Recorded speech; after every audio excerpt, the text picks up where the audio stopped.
What is up, everybody? Welcome back to another video. This is a big one. You guys have seen the title and thumbnail. Finally, we've got some good weather, so I'm not going to do the YouTube thing, make you guys wait a long time to reveal the bike because I'm excited about it and I want to talk about it with you guys right away. So without further ado, introducing my new BMW M1000R.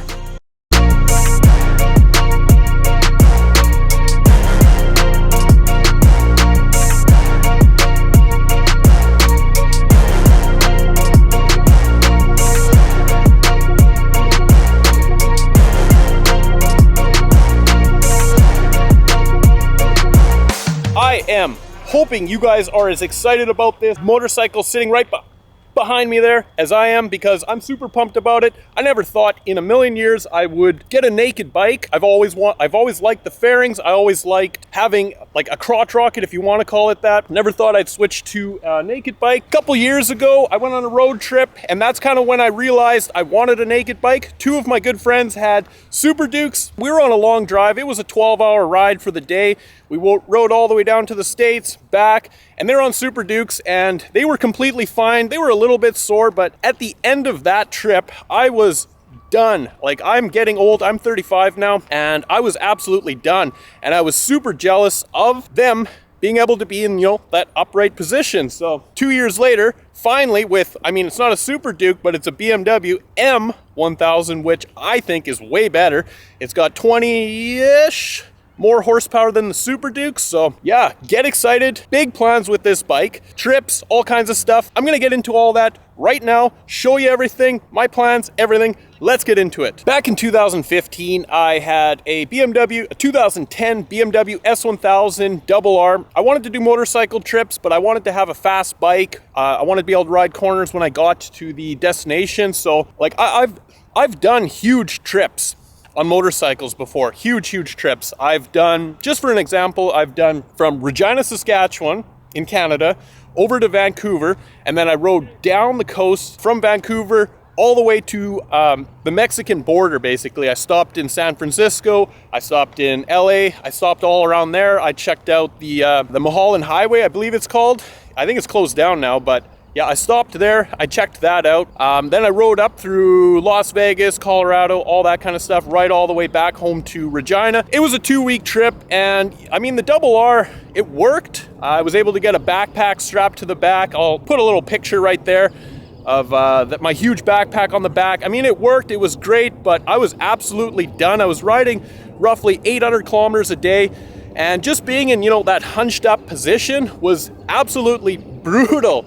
So this has been a long thing in the works here to upgrade to a naked bike. When BMW introduced the M1000R last year, I believe, I was super pumped about it because it had the full power, because the S1000R has got, I think, 50 less horsepower, something like that. And I absolutely love the S1000R, but it was just lacking the horsepower. So yeah, it was a no-brainer when this came out last year. I seen the pictures of it with the big wings, and yes, the wings did help me decide on getting this motorcycle here, because man, look at these wings. These things are nuts. The Ducati V4S has those crazy wings. I'm not a Ducati guy. I love Ducatis. They're amazing bikes. They're probably faster than this bike. I actually don't know. I'd love to put that to a test. I do have a friend that had the Super Duke.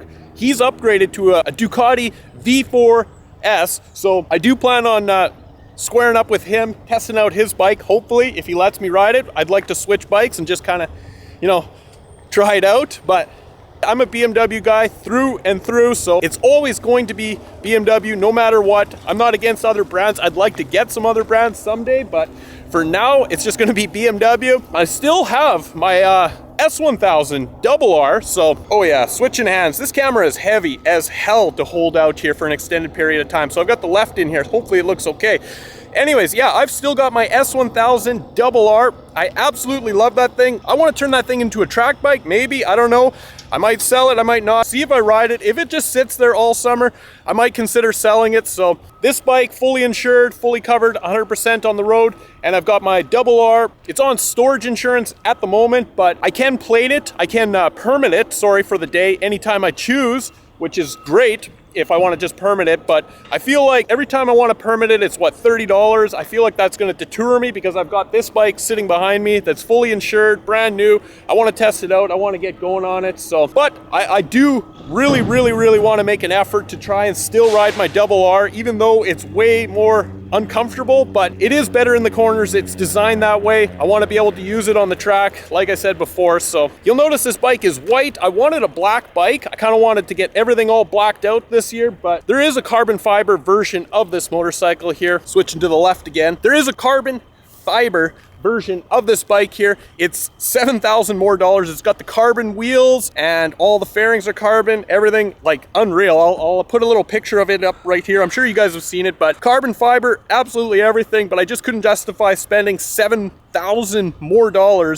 on a street bike that's slightly lighter. It looks 10 times better in my opinion, but $7,000 to me is a ton of money. Maybe someday I'll be able to upgrade to a carbon edition, but for now, we're stuck with this, which I'm not complaining about. So yeah, I want to start getting into the features that I haven't heard other YouTubers really talk about a whole lot. Everybody talks about the engine. It's amazing. It's got a flat spot at 8,000, I've noticed, which I'm sure tons of YouTubers have talked about, but I just want to get into kind of some of the things that have really impressed me about the bike. Some things I had no idea about. Yeah, let's just start getting into it. We'll start with the wheelie control, which is crazy. So yeah, you've got this crazy dash here, the digital. You've got this little wheel thing here that goes to the right and to the left. That's kind of how you navigate around the bike. And you go over to sport mode. That gives you, we'll go into that later. Let's just get over to the wheelie control. So you go into settings, get in there, go into vehicle settings, and then you go into riding mode pre-selection. Go all the way down to configuration, and you've got engine brake, and this is what we're after right here. We've got wheelie control. So right now we are at a 1 wheelie behavior. That means number 1 is high wheelie possible. I don't know how high you can actually wheelie with this thing here, but if you want to turn it up, you can turn it to slight wheelie possible. It's optimal propulsion. So I guess this is the fastest mode you can be in right here. And then you can turn it right up again, all the way, oh, wrong way, up to 3 maximum stability. That's in rain mode.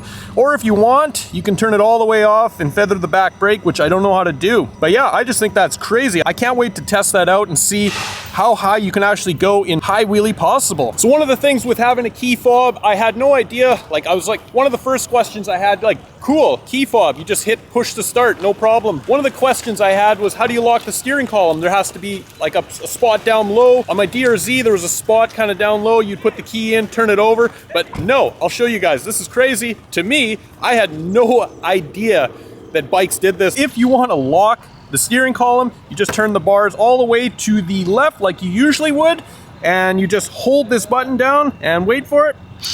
Listen for the sound, and now she's locked. You can't take it anywhere. Insane. So while we're talking about the key fob, while we've still got it out here, oh, let's get in focus. Yeah, so another crazy thing about this bike, which I'm sure a lot of you guys expect on an M1000, it's got the craziest bells and whistles, if you want to call them that, but you just hit this center button here. Alarm is set, and let me tell you guys, I'm not going to test it out here today for you guys, but this thing is loud. And another really cool feature I think about this bike, I didn't think I was going to like it. I turned it off when I got the bike, but I thought I'd give it a try, test it out, is the hill assist. So when you're on a hill, you just grab the front brake. When you're at a stop, grab it all the way in, hold it down, and then a little light comes on that says H for hill assist, and it holds the brakes for you. So you throw it in neutral, you're on a hill, and when you want to release it, you just start going in first gear.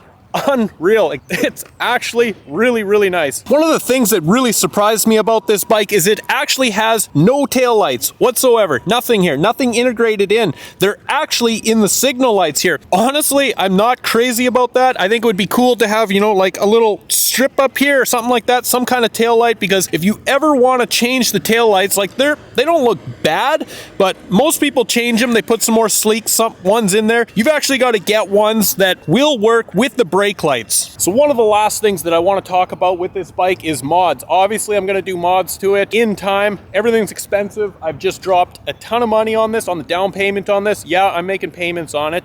I'm not that rich, but I want to talk about the mods that I've done already, which is pretty much nothing. And talk about the future mods. The first thing that I've done to this bike here is I had to get spools for it, so I went and got the expensive ones, the BMW M ones. I got the matching color, everything like that. Obviously, you got to get spools.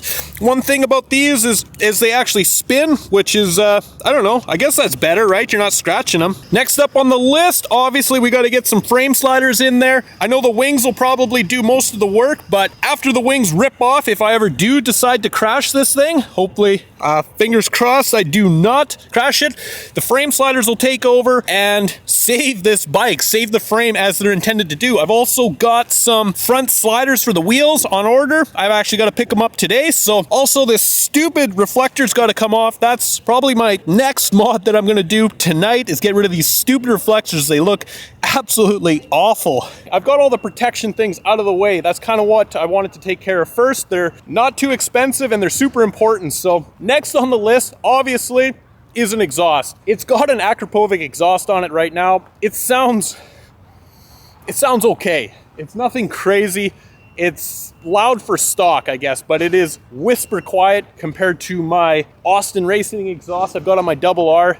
You don't really experience the bike without a loud exhaust. Like, as crazy and douchey as that sounds, you don't feel the bike, you don't hear the bike. You've got all this power, you've got these crazy engine, 210 horsepower, 210 horsepower, and you don't hear it. The thing's whisper quiet. You do get a little bit of sound once you start getting up in the RPM range, but right now I am restricted to 9,000 RPM. So if the bike is super grunty, super torquey, let's just switch hands here. Super torquey in the low end right now. It's actually got 2 teeth bigger of a sprocket compared to the S1000, which is cool. Gives you a little bit more low end power, which I'm not complaining about. I very rarely go 300 kilometers an hour. Low end power, great, amazing. But the bike is quiet. I want to get it loud. I want to get it louder. I don't want to go quite as loud as my S1000 Double R with the Austin Racing. That thing was $4,000, almost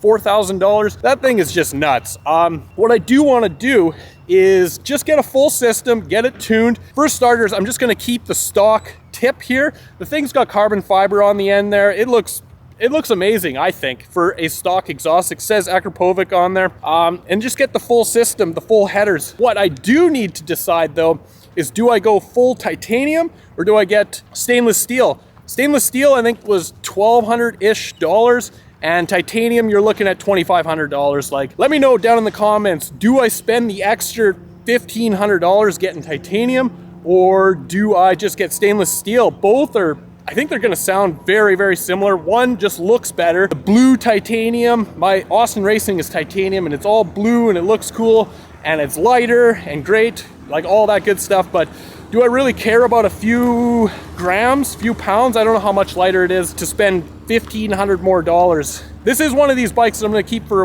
a very long time, so I don't wanna cheap out on it, but I also don't wanna waste money after just spending. If you guys don't know, this bike is $31,000 Canadian, which is a ton of money, a ton of money. I've got it on a 5-year plan. I'm paying for it for the next 5 years, just like I did with my S1000 Double R, but yeah, I'm not complaining. I love it. I just want to get some riding in. With that said, I need to get to 1,000 kilometers as fast as humanly possible to get this stupid rev limiter up. It's cut off at 9,000. You feel the bike just starting to wake up at 9,000 RPM. And there's a flat, like I said before, there's a flat spot at 8,000. With a tune, with a full system exhaust, I've heard that you can get rid of most of that flat spot at 8,000. But if you're really ripping, you're above 8,000 all the time. You don't really have to worry about that too much. Like I said, I got to get riding. I got to get 1,000 kilometers on this thing, get that first service done, that first oil change done. Once that's taken care of, then I can really open up the bike and show you guys exactly what this thing's capable of. I want to show you the wheelie control. I want to test that all out so you guys kind of have an idea of how good the wheelie control is. What I really want to know is, can you just sit there on wheelie control at the high wheelie possible setting and just sit there forever?